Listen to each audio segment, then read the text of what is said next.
السلام علیکم ورحمۃ اللہ وبرکاتہ۔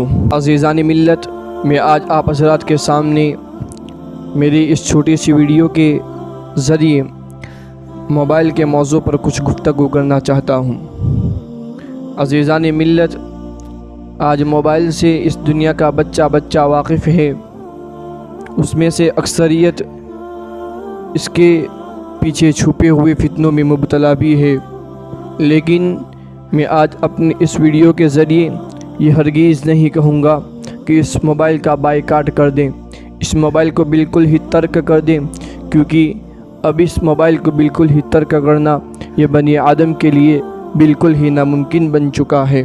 لیکن میں یہ ضرور بتاؤں گا کہ اس موبائل کے وضع کا سب سے بڑا مقصد کیا ہے، اس کے پیچھے کیا راز چھپے ہوئے ہیں، اور یہ بھی بتاؤں گا، اس بات پر بھی روشنی ضرور ڈالوں گا کہ ہم اس فتنے سے، جسے آج کل بم سے نام سے موسوم کیا جاتا ہے، اس سے کیسے بچیں۔ عزیزان ملت، آپ کو معلوم ہوگا کہ زمانہ ماضی میں اسلام کے علاوہ یعنی اغیار نے اسلام کو مٹانے کے لیے متحد ہو کر پوری کوشش کی، لیکن وہ اپنے مقصد میں کامیاب نہیں ہو سکے۔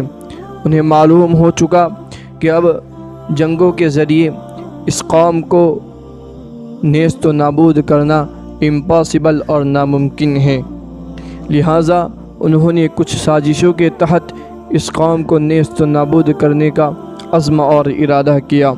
چنانچہ انہوں نے ان سازشوں میں سے سب سے بڑی سازش کو اس موبائل کے ذریعے ہمارے سامنے پیش کیا ہے۔ یہ موبائل ہمیں دکھنے میں بہت ہی چھوٹا لگ رہا ہے، اس کے پیچھے کیا کیا منفی اثرات چھپے ہوئے ہیں ہم اس سے ناواقف ہیں۔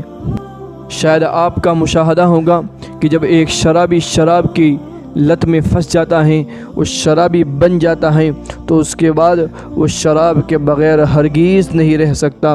اگر اس شراب کے لیے اسے اپنی جان دینی پڑے تو وہ دے سکتا ہے، اگر اسے اپنا گھر بار چھوڑنا پڑے وہ چھوڑ دیتا ہے، اپنی بیوی کی عزت کو لٹوانا پڑے تو وہ لٹوا دیتا ہے، اپنے بچوں کو بھوکا رکھوانا پڑے تو وہ رکھ دیتا ہے۔ الغرض وہ اس چھوٹی سی شراب کے لیے ہر چیز کر دیتا ہے، کیونکہ وہ اس کے پیچھے مدہوش ہے۔ آج ہماری قوم بھی اسی بلا میں مبتلا ہے، اس موبائل کے پیچھے مدہوش ہو گئی ہے، اس موبائل کے نشے میں پھنس چکی ہے۔ یہ موبائل ایک نشاور چیز ہے، یہ بھی شراب کی ہی طرح ہے۔ جب انسان کو موبائل کی لت لگ جاتی ہے، انسان موبائل کے پیچھے پڑ جاتا ہے، اسے موبائل کے استعمال کی عادت پڑ جاتی ہے اور ضرورت سے زیادہ اس موبائل کو استعمال کرنے لگتا ہے، تو وہ موبائل اس کے لیے ایک نشاور چیز بن جاتی ہے۔ پھر انسان اس موبائل کے بغیر نہیں رہ سکتا۔ پھر اس کے بعد اس کے دل و دماغ پر، اس کے جسمانی اعضاء پر اور ایمانی پہلوؤں پر جو منفی اثرات مرتب ہوتے ہیں وہ ناقابل اور زبان پر لانے جیسے کلمات نہیں ہیں۔ کچھ وقت پہلے کچھ میڈیا والوں نے ایک رپورٹ بنائی تھی جس کے مطابق انسان اس موبائل کے پیچھے اتنا پاگل ہے کہ وہ اپنے کھانے کے وقت بھی اس موبائل کو نہیں چھوڑتا۔ تقریباً 60% آدمی کھانے کے وقت اس موبائل کو استعمال کرتے ہیں۔ ایک اور عادت آج کے مسلمانوں میں بلکہ پورے بنی آدم میں پھیلی ہوئی ہے کہ وہ جب رات کو سوتے ہیں تو اپنے ساتھ موبائل کو لے کر سوتے ہیں۔ اس کے منفی اثرات جو اس انسان کی جسمانی حالت پر مرتب ہوتے ہیں وہ بھی ناقابل بیان ہیں۔ عزیزان ملت، یہ تو کچھ سازشیں تھی جس کے تحت آج ہم ناکامیابی اور تنزل کی طرف بڑھتے جا رہے ہیں، لیکن میں آپ حضرات کے سامنے کچھ ایسی ٹرپس اور کچھ ایسی ٹائپس رکھنا چاہتا ہوں جس کے تحت ہم اپنے مستقبل کو سنوار سکتے ہیں، ہم اپنی قوم میں پھیلی ہوئی اور منتشر خرابیوں اور خرافات سے بچ سکتے ہیں۔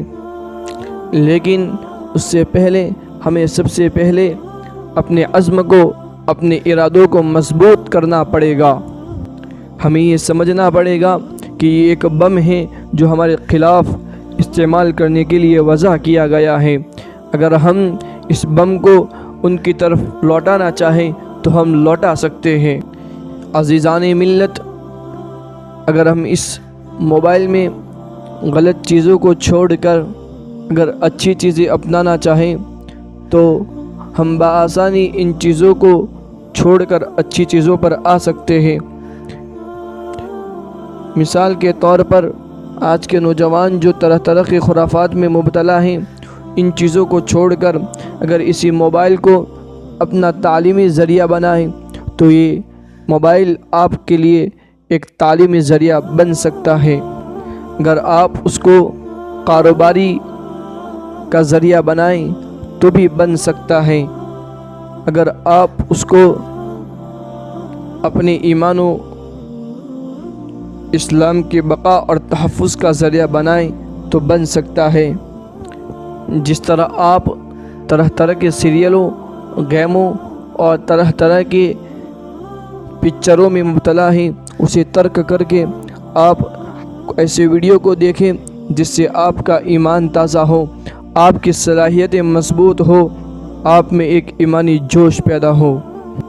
عزیزان ملت، اس موبائل کے ذریعے ہم اگر گورنمنٹس اور موجودہ حکومتوں سے اپنے حقوق کا مطالبہ کرنا چاہیں، اپنے حقوق کے لیے لڑنا چاہیں تو بھی لڑ سکتے ہیں، لیکن اس کے لیے ہمیں ایک عقل مندی سے کام لینا پڑے گا۔ ہمیں بزدلیوں کو چھوڑ کر، کاہلی اور سستی کو چھوڑ کر اپنے خواہشات پر قدم رکھ کر ہمیں آگے بڑھنا ہوگا، تب جا کر ہم دشمن کی اس سازش کو اسی کے خلاف استعمال کر سکتے ہیں۔ وقت کی قلت پر مجھے آج افسوس ہو رہا ہے، ورنہ میں اس ویڈیو کے ذریعے پوری ڈیٹیلز اور پوری وضاحت کے ساتھ موبائل کے منفی اثرات اور مثبت اثرات کو رکھنا چاہتا تھا۔ چنانچہ آخر میں آپ سے ایک ہی جملے میں ایک عاجزانہ مؤدبانہ درخواست کرتا ہوں کہ موبائل کے غلط استعمال کو چھوڑ کر اسے صحیح استعمال کرنا سیکھیں۔ یہ بم جو آپ کے خلاف چلایا گیا ہے، آپ اس کو دشمن کے خلاف استعمال کر سکتے ہیں۔ وآخر دعوانا الحمدللہ رب العالمین، والسلام علیکم ورحمۃ اللہ وبرکاتہ۔